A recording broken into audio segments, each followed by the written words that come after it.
E aí, pessoal, vamos começar mais uma videoaula aí. Vamos entrar no assunto novo, que é a impedância, tá? Esse aqui provavelmente vai ser o último conteúdo do ano, tá?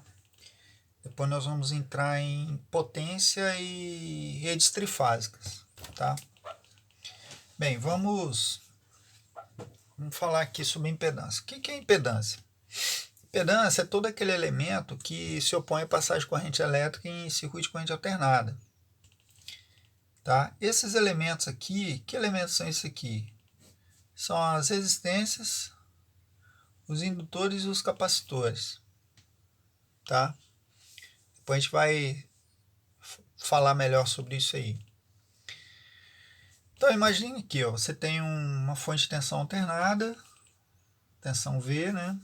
E aqui você tem uma impedância representada por esse retângulozinho aqui, ó, que geralmente é chamada de Z. Então a impedância é Z. Então, se você tem uma impedância, tem uma tensão, naturalmente vai surgir uma corrente elétrica. E essa corrente ela é relacionada pela lei de Ohm, V igual a Z vezes I. Genericamente, a impedância é dada por R igual a R mais JX. Isso aqui está na forma o quê? Retangular, mas também a gente pode fazer uma representação na forma polar. Então, a parte real, que é o R, é a parte resistiva, é o elemento resistivo da impedância. E o Jx é a parte imaginária de Z, que corresponde ao elemento reativo. Tá? A impedância não é um fasor, mas pode ser escrito como um número complexo. Então, Z é R mais Jx, que está na forma retangular, mas ela também pode ser representada como módulo de Z, fase θ. Lembrando que V igual a Z vezes I, né? Então, aqui nós temos a representação, né? Aqui você tem um plano complexo, né? Aqui o eixo dos imaginários, aqui você tem o eixo dos números reais. Bem, o que acontece? O eixo dos números reais, né, vai ser representado pela letra R aqui, ó, que é o quê? Que é o resistência, é o valor da resistência. Então tá aqui. Bom, aí você pode ter o valor de x positivo, mais x, ou você pode ter um valor negativo, que é menos x. Tá? Bem, então quando o valor da parte reativa é positiva, mais x, você vai ficar com um triângulo assim. Então você tem um ângulo θ, que é o ângulo entre o módulo de Z, né, que é esse comprimento aqui, que é a hipotenusa, e a parte real, que é R. Quando você tem uma parte reativa positiva, a gente fala que o circuito ele é indutivo. E quando a parte reativa, que é essa parte aqui, ó, ela é negativa, nós falamos que o circuito é capacitivo. Depois nós vamos explicar melhor isso aí, tá? Então, você, da mesma forma como você tem um ângulo θ para valores de x positivo, você tem aqui também embaixo a parte de θ para valores de x negativo. Tá? Então, genericamente falando, na verdade, o Z ele vai ser um R mais ou menos Jx. Aí vai depender se o circuito é indutivo ou capacitivo. Então, nós temos esses casos aqui, tá?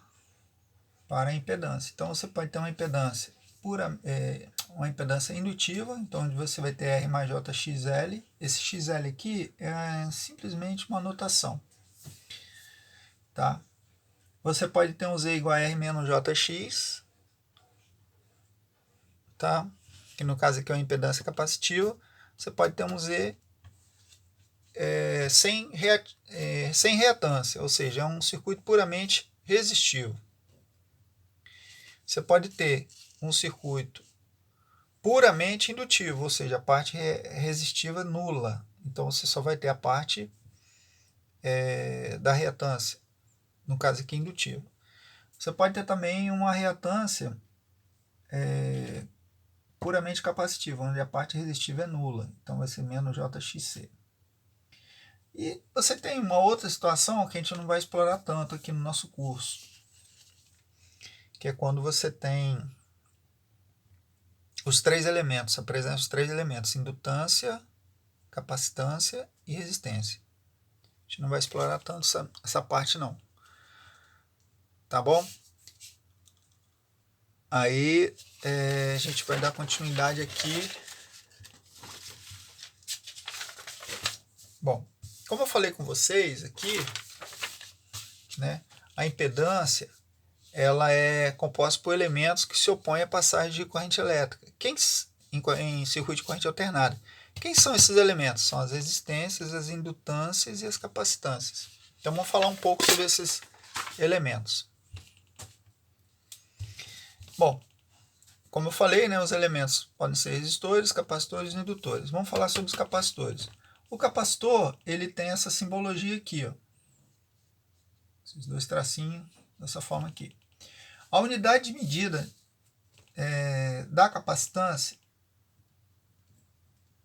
porque o capacitor ele tem o que a gente chama de capacitância. Todo capacitor ele apresenta uma capacitância, tá? E essa capacitância ela é medida em farad, que é representada pela letra F. O que o capacitor faz? O capacitor basicamente consiste em duas placas paralelas metálicas de forma básica, né?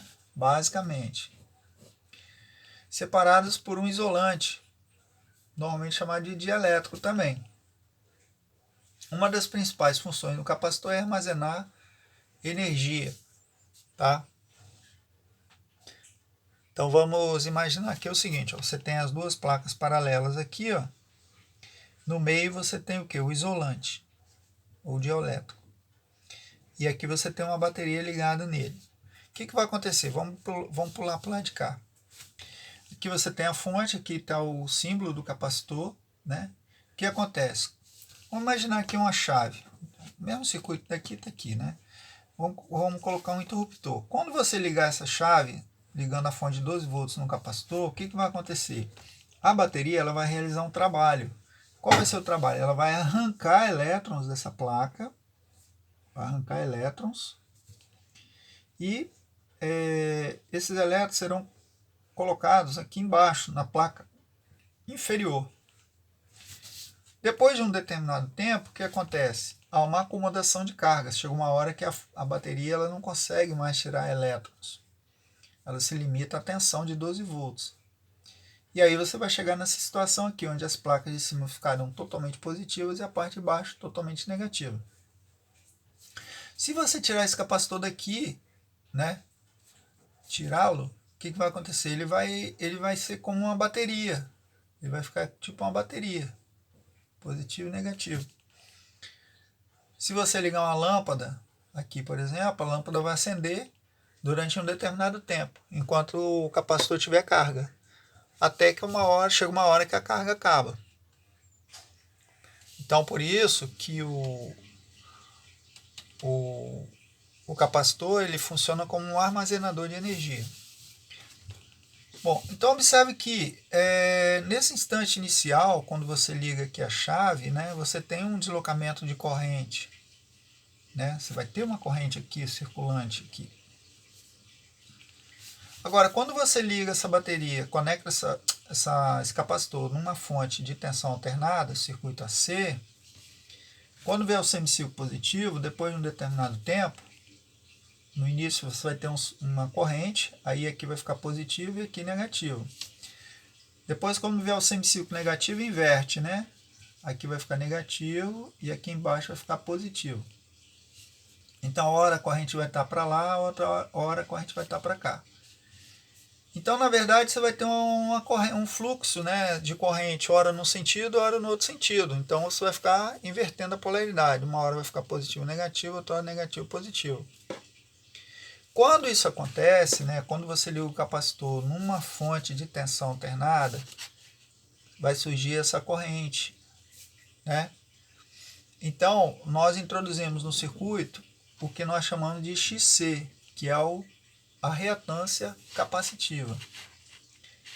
Então, em um circuito AC, em um circuito AC, né, o capacitor introduz uma reatância, que é a chamada reatância capacitiva, normalmente chamada de XC, onde XC é dado, XC é igual a 1 sobre 2πfc, onde F é a frequência e C é a capacitância, medida em farad.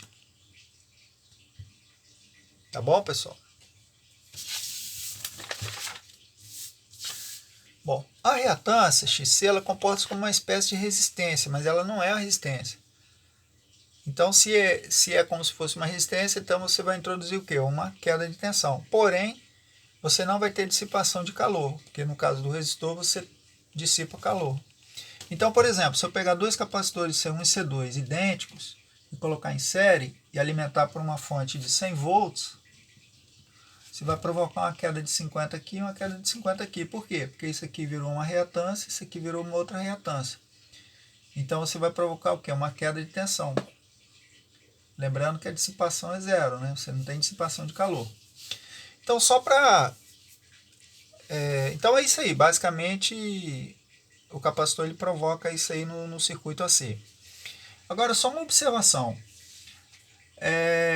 Vamos falar um pouquinho aqui sobre tensão alternada, sobre frequência, tensão eficaz e outras coisas. Bom, vamos imaginar aqui, ó, você tem uma fonte de tensão alternada gerando uma tensão senoidal aqui nas extremidades aqui, tá? Então, como é que é essa forma de onda? Essa forma de onda ela é senoidal. Então, ela apresenta essa forma de onda aqui. Ó. O gráfico dela é esse aqui.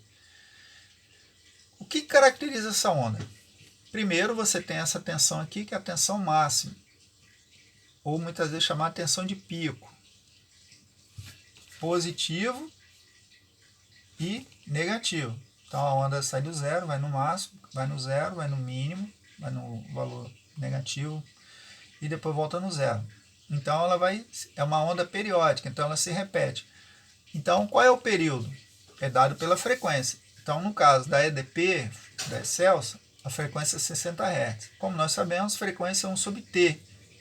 Então 1 sobre T igual a 60, aí você vai ter um período aqui de 0,0166 segundos. Se você multiplicar por 1000, você vai ter 16,6 milissegundos. Então esse período aqui, ó, daqui até aqui, dá 16,6 milissegundos. Tá bom? Bom, outra característica importante da onda é o que? A tensão de pico. Essa tensão de pico ela é obtida através da tensão eficaz. A tensão eficaz, vamos supor que essa onda aqui ela tem uma tensão eficaz de 100 volts. Então, 100 volts vai estar aqui. Ó. Então, qual vai ser a tensão de pico? É a tensão máxima ou tensão de pico.